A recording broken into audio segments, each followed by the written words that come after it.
दोस्तों, पिछले कुछ सालों में इन्वेस्टर्स का रुझान बहुत तेजी से बिटकॉइन जैसी क्रिप्टो करेंसीज में इन्वेस्टमेंट को लेकर काफ़ी बढ़ा है।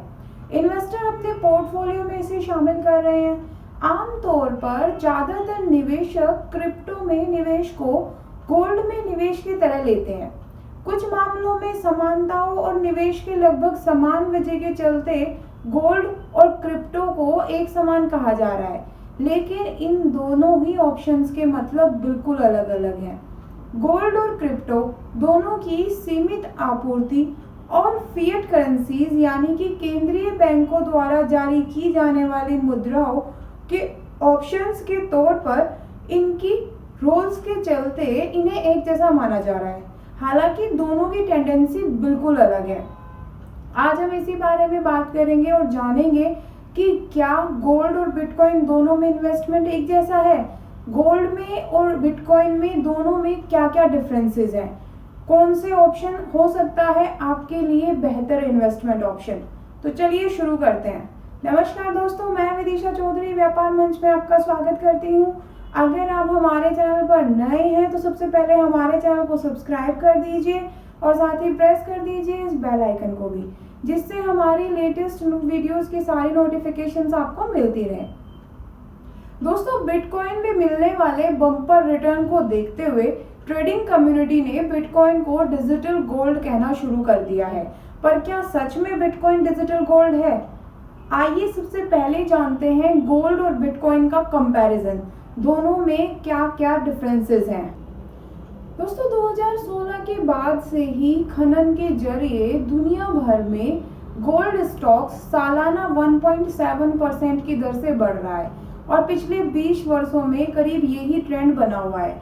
इसके कंपैरिजन में बिटकॉइन का स्टॉक सालाना 3% की दर से बढ़ रहा है, लेकिन 2140 तक आते आते इसकी सालाना ग्रोथ 0% हो जाएगी। इसके बाद इसकी ग्रोथ का स्कोप ही नहीं बचेगा। दोस्तों, बिटकॉइन समेत सभी crypto currencies non tangible assets हैं, जिन्हें आप टच नहीं कर सकते, नॉन टेंजिबल एसेट्स हैं और इसे पोर्टफोलियो में इन्वेस्टमेंट के तौर पर शामिल किया जाता है। वहीं दूसरी तरफ अगर हम गोल्ड की बात करें तो ये टेंजिबल और नॉन टेंजिबल दोनों ही तरह की एसेट है। अगर हम फिजिकल गोल्ड की बात करें तो वो टेंजिबल एसेट है, अगर हम डिजिटल गोल्ड की बात करें तो वो नॉन टेंजिबल एसेट है। इन्वेस्टमेंट के अलावा गोल्ड की खपत भी होती है, जैसे कि ज्वेलरी में, टेक्नोलॉजी में।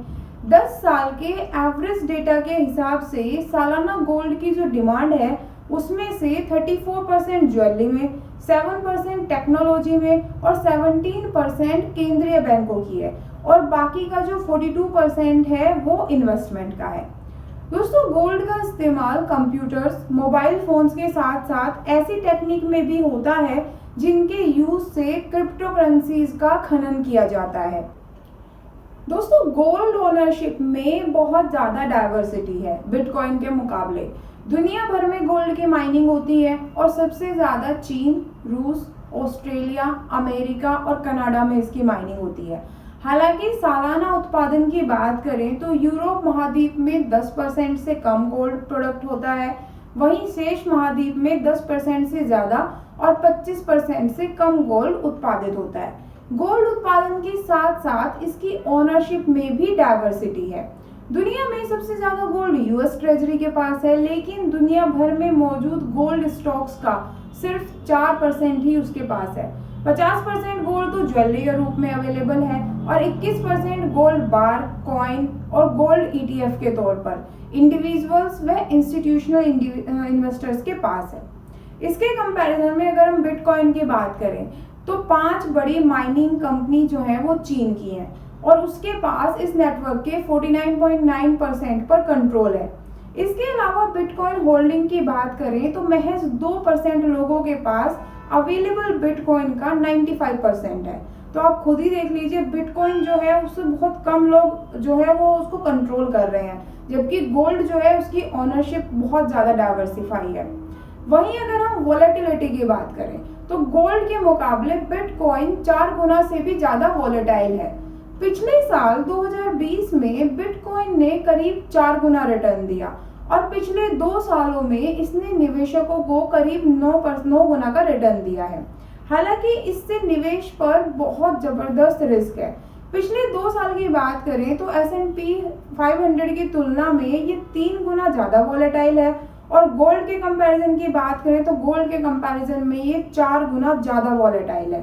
दुनिया भर में बिटकॉइन जैसी क्रिप्टो करेंसीज को लेकर पॉलिसीज तैयार की जा रही हैं, और इससे इनकी वैल्यू पर भी इफेक्ट आएगा।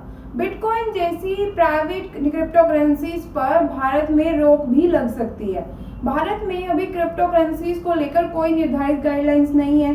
3 साल पहले भारतीय रिजर्व बैंक ने 2018 में क्रिप्टो करेंसीज को लेकर एक सर्कुलर जारी किया था। इस सर्कुलर के मुताबिक केंद्रीय बैंक द्वारा विनियमित संस्थाओं पर क्रिप्टो करेंसीज से जुड़ी कोई भी सेवा प्रदान करने पर रोक लगा दी गई थी। इसके बाद ये मामला देश की सबसे बड़ी अदालत सुप्रीम कोर्ट में गया।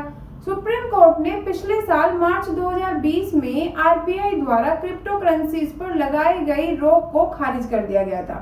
इसके बाद से भारत में बिटकॉइन में इन्वेस्टमेंट पूरी तरीके से निवेशकों के अपने रिस्क पर होता है, क्योंकि इससे जुड़े कोई भी रूल्स या रेगुलेशंस अभी अवेलेबल नहीं है।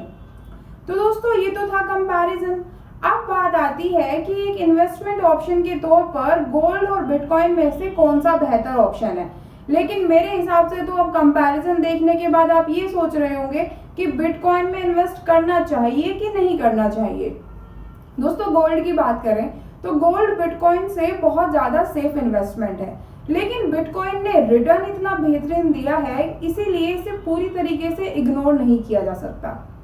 दोस्तों, सबसे पहले तो आप अपनी रिस्क टेकिंग कैपेसिटीज का एनालिसिस करिए, चेक कीजिए कि आप कितना रिस्क बेयर कर सकते हैं, और बुद्धिमानी से इन्वेस्टमेंट के ऑप्शंस को सिलेक्ट कीजिए।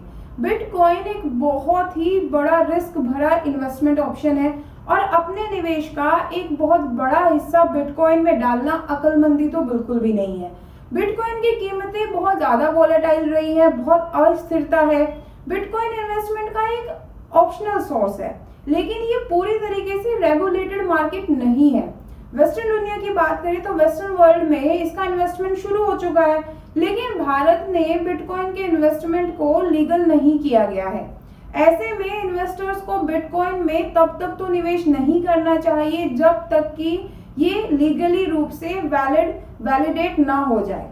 जब तक इसके सारे रूल्स और रेगुलेशंस ना बन जाए, तब तक एक आम इन्वेस्टर का बिटकॉइन से दूर रहना ही बेहतर है, क्योंकि बहुत मेहनत से पैसा कमाया जाता है। उस मेहनत के कमाए हुए पैसे को ऐसे ही तो नहीं गंवा सकते। तो दोस्तों, उम्मीद करते हैं कि इस गोल्ड और बिटकॉइन के इस कंपैरिजन के बाद आप मेरे विचारों से सहमत होंगे, और आप भी समझ रहे होंगे कि जब तक कोई रूल्स या गाइडलाइंस नहीं आ जाते, तब तक बिटकॉइन में इन्वेस्टमेंट करना बिल्कुल भी सेफ ऑप्शन नहीं है, और इससे एक आम इन्वेस्टर को तो दूर ही रहना चाहिए।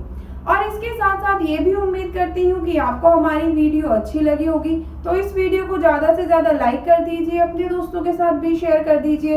एंड हाँ, अगर आपने अभी तक हमारे चैनल को सब्सक्राइब नहीं किया है तो जल्दी से सब्सक्राइब कर दीजिए। Thank you.